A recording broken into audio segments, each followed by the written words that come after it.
If this is successful, then each road anywhere could be Hornwood Road and have their own creative ecosystem of energy and excitement and joy and some ways of connecting people in a disconnected world where we just use our phones and don't talk to our neighbours.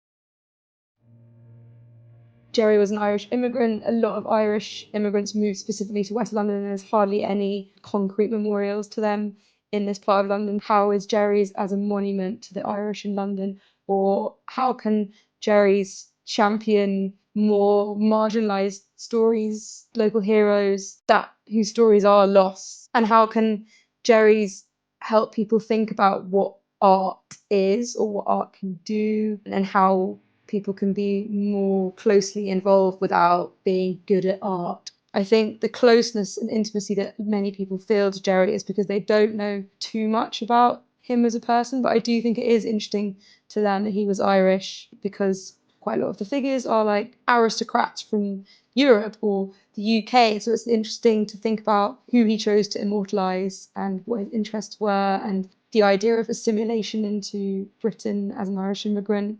Many people would outwardly assimilate, but still obviously have their kind of sense of Irishness. So in the middle of all of his buildings and on the backs of all of his paintings, he painted very deliberately this shamrock green colour, which was sort of a subtle nod, I think, to his Irishness. I also think it's useful to talk about his time in Ireland with this man called Colonel Harry Rice, who taught him how to garden and about trees, and who introduced him to all sorts of interesting poets and politicians and showed him a rich sense of life that was possible.